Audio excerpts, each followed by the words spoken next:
Hello everyone, देखिए आज हम लोग आए हैं विमेंस कॉलेज अलीगढ़ मुस्लिम यूनिवर्सिटी। अब यहाँ पे आपकी बहुत क्यूरीज रहती है, जो भी लड़कियाँ टेस्ट देती हैं, क्या यहाँ पे कितनी कोर्सेस हैं, हॉस्टल्स मिलेंगी या नहीं मिलेंगी, रिजर्वेशन किस टाइप की होती हैं। तो हम यहाँ पे आए हुए हैं और यहाँ पे हम बात करेंगे प्रोफेसर नाइमा खातून से, जो कि विमेंस कॉलेज की प्रिंसिपल हैं और इससे पहले वो प्रोवोस्ट भी रह चुकी हैं और उससे पहले उन्होंने इंटरनेशनल लेवल पे उन्होंने बहुत सारी जगह पे पढ़ा चुकी हैं। थाईलैंड, रवांडा, ये सब जगह पे वो उनकी प्रैक्टिस रह चुकी है। तो चलिए हम लोग उनसे बात करते हैं और जानते हैं कि विमेंस कॉलेज के अबाउट जो भी चीज़ें हैं उसके अबाउट हम लोग यहाँ पे उनसे बात करके जानते हैं। बात करते हैं प्रोफेसर नाइमा खातून, जो कि प्रिंसिपल हैं विमेंस कॉलेज की। यहाँ पे हम जानते हैं कि इनके बारे में इनकी क्या एक्सपीरियंस रही है विमेंस कॉलेज में, और इससे पहले इन्होंने बहुत सारे एडमिनिस्ट्रेटिव वर्क करा है इन्होंने, उसके बारे में हम लोग जानते हैं। ओके मैम, बताइए आपकी एक्सपीरियंस क्या रही है।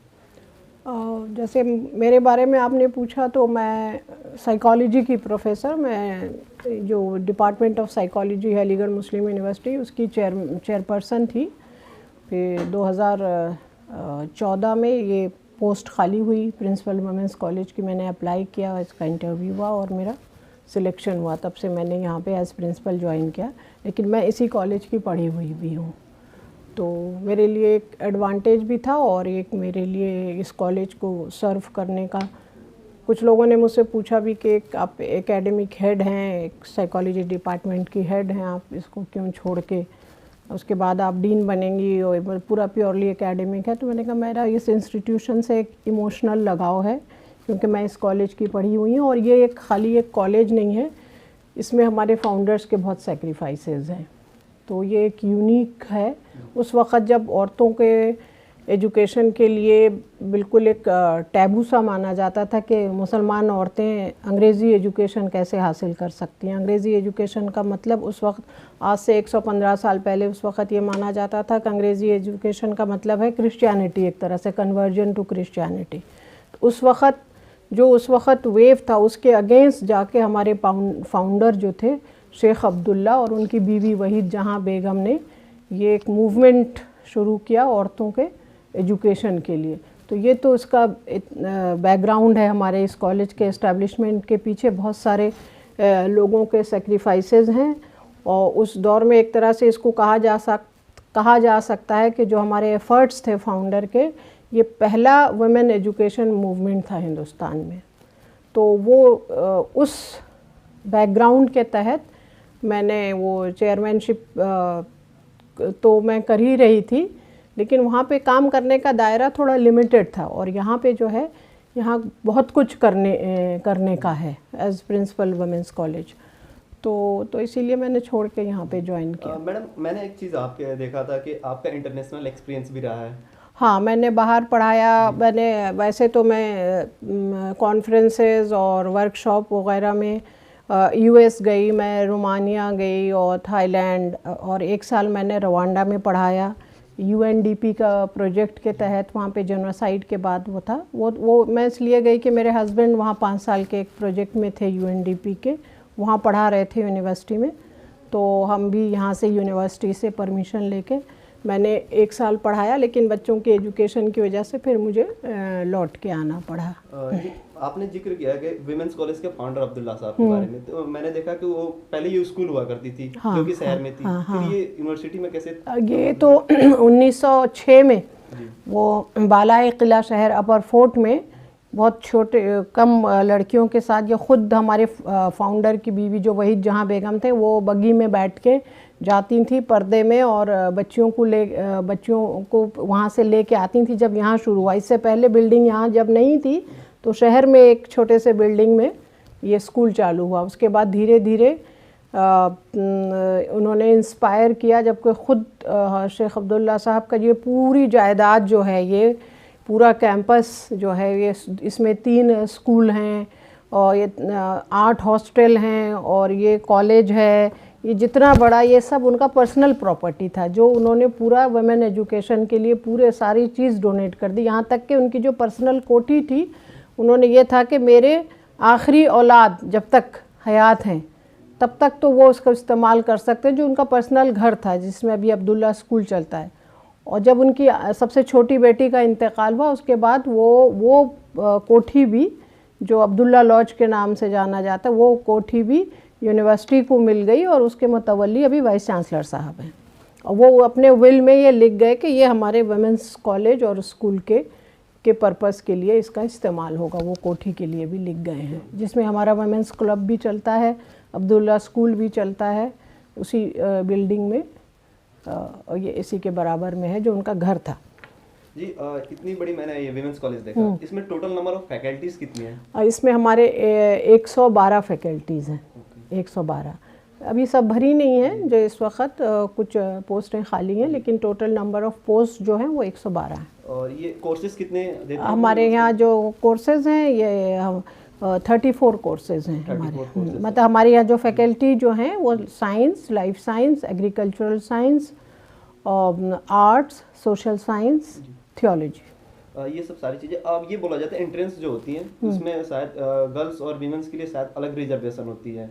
नहीं, ये तो वुमेंस कॉलेज का जो एंट्रेंस टेस्ट है वो तो रिजर्वेशन क्या, ये तो सिर्फ फीमेल कैंडिडेट्स के लिए ही है ये। इसका एक कॉमन एंट्रेंस होता है ना, जो जैसे कि बीए के कोई दे रहा है तो उसमें जो सीट्स रिजर्व होंगी 30-40 रेशियो जो भी होंगी, लड़कियों की अलग होती है। वो ऐसे होते हैं कि जैसे फीमेल कैंडिडेट्स के लिए से फॉर एग्जांपल कंप्यूटर की कोर्सेज हैं, वो जो है कंप्यूटर कोर्सेज वो हमारे यहाँ मतलब के लिए नहीं है वुमेंस कॉलेज, वो फीमेल कैंडिडेट्स के लिए सीटें रिज़र्व होती हैं। और जैसे वो लड़कियां जो अप्लाई करेंगी वो वुमेंस कॉलेज के जो कोर्सेज हैं वो हैं। कुछ कॉमन कोर्सेज जैसे आपके लॉ हैं, लॉ की लड़कियां तो यहाँ नहीं अप्लाई करती हैं, इंजीनियरिंग की लड़कियां यहाँ नहीं अप्लाई करती हैं।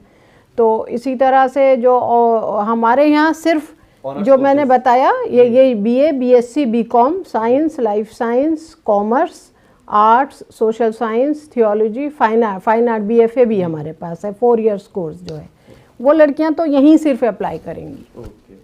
और बीएससी कंप्यूटर साइंस जो है वो लड़कियों के लिए डिवाइडेड है, सीट्स कितनी लड़कियां करेंगी, लेकिन उसकी पढ़ाई हमारे यहाँ नहीं हुआ। जबकि एडमिशन हमारे यहाँ होता है, पढ़ाई उनका मेन कंप्यूटर साइंस डिपार्टमेंट में होता है। बहुत सारी लड़कियां जो स्पोर्ट्स वगैरह करिकुलर एक्टिविटीज़ में बहुत रुचि रखती हैं और उन्हें दूर से लगता है कि अलीगढ़ मुस्लिम यूनिवर्सिटी का ऐसे दर्शाया जाता है कि यहाँ पे पढ़ाई होती है और लड़कियों के बारे में एक्स्ट्रा एक्टिविटीज़ के बारे में नहीं सोचा जाता। हाँ, ये तो हमारे वुमेंस कॉलेज हमेशा से, अभी नहीं, बहुत ज़्यादा आगे हैं लड़कियाँ हमारी, चाहे स्पोर्ट्स कहें आप, लिटरेरी और कल्चरल एक्टिविटीज़ में बहुत ज़्यादा यहाँ पे पार्टिसिपेशन होता है। आप कभी नॉर्मल, अभी तो कोविड पेंडेमिक का टाइम, नहीं तो ये मैदान जो है स्पोर्ट्स का, ये मतलब आफ्टर क्लासेस 4 बजे के बाद से लेके शाम तक, क्योंकि हॉस्टल में भी लड़कियाँ बहुत रहती हैं, 8-9 बजे तक यहाँ पे हमारे सारे स्पोर्ट्स एक्टिविटीज़ चलते रहते हैं। रात में भी बैडमिंटन चलता रहता है, बास्केटबॉल का तो हम लोग पूरा टूर्नामेंट ही कराते हैं। हमारे ये ट्रॉफ़ी वगैरह है ना, ये आलाबी का, और वॉलीबॉल और बास्केटबॉल, हम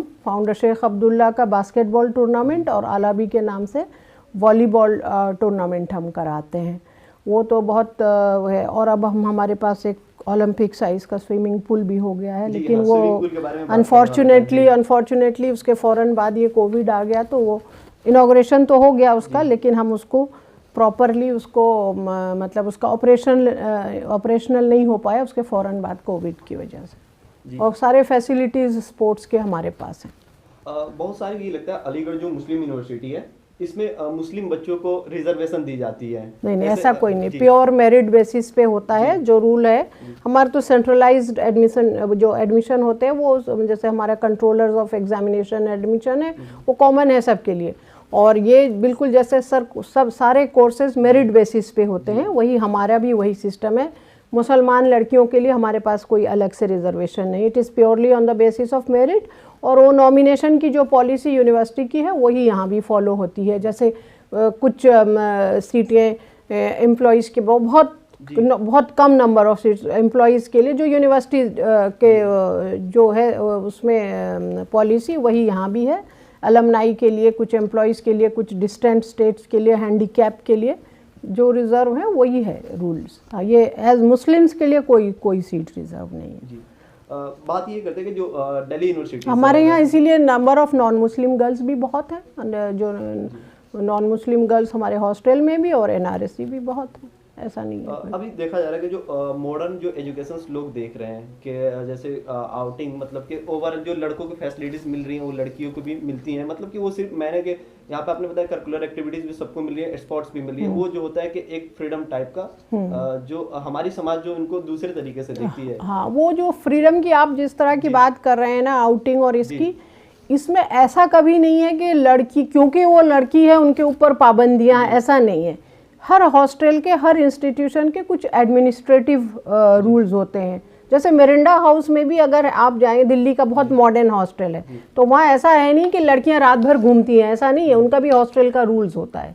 तो इसी तरह से हर इंस्टीट्यूशन का अपना एडमिनिस्ट्रेटिव एक मतलब जो उनको एक प्रॉब्लम होगी। यहाँ पे हमारी यहाँ बच्चियाँ रहती हैं 6, 9, 7, 8, ऑब्वियसली हम उनको रात के 10 बजे तक जो प्रोवोस्ट हैं वो अलाउ नहीं करेंगी कि 10 बजे रात को लौट। स्कूल के बच्चों के लिए अलग रूल्स होते हैं, क्योंकि वो तो हर जगह पूरे हिंदुस्तान में आप देखेंगे स्कूल के बच्चों का जो आने जाने का, आउटिंग का जो रूल्स होता है वो सख्त होता है एज़ कम्पेयर टू बड़ी लड़कियों के। मतलब वो उनको इतनी आज़ादी नहीं दी जा सकती, उनकी उम्र कम होती है। तो इसी तरह से जो यहाँ अब्दुल्ला हॉल में लड़कियाँ रहती हैं, छोटी लड़कियाँ रहती हैं, अंडर ग्रेजुएट्स रहती हैं या स्कूल की लड़कियाँ रहती हैं, तो ऑब्वियसली वो और हॉलों के मुकाबले यहाँ थोड़ा सा उनके जो रूल्स हैं आउटिंग के और बाहर जाने का और जो है वो थोड़ा फ़र्क है। और वो इसलिए नहीं फ़र्क है कि ये लड़कियाँ हैं तो ये जेंडर की के बेसिस पे उनको दबाया जाता, ये नहीं है। ये एडमिनिस्ट्रेटिव कुछ रूल्स हैं जो हर प्रोवोस्ट का अपना प्रेरोगेटिव है, वो करती हैं। तो ऐसा लड़की होने की वजह से जो है उनको कुछ एक्स्ट्रा उनको सप्रेस किया जाता है, ये बिल्कुल गलत बात है। उनको हर तरह की फ्रीडम है, हर तरह का उनका चॉइस है। वो हर स्पोर्ट्स में पार्टिसिपेट करती हैं, ऑल इंडिया डिबेट में यहाँ से जाती हैं सेलेक्ट होके, सारे टूर्नामेंट्स में जो स्पोर्ट्स के होते हैं, हमारे बास्केटबॉल की टीम जाती है, वॉलीबॉल की टीम जाती है, क्रिकेट की टीम जाती है, पूरे ऑल ओवर इंडिया जाती हैं हमारी लड़कियाँ, उन पर कोई पाबंदी नहीं है इस तरह से। हाँ, ये जिसको आप कर रहे हैं, कई बार इसको लोगों ने इस बात को कहा भी है कि यहाँ बड़ी सख्ती है, और ये है, सख्ती नहीं है यहाँ पे, ये यहाँ के अलग रूल्स हैं, क्योंकि यहाँ छोटी बच्चियाँ रहती हैं, स्कूल की बच्चियाँ रहती हैं। ऑब्वियसली स्कूल की बच्चियों को देर रात तक बाहर जाने की इजाज़त नहीं होती है किसी भी इंस्टीट्यूशन में।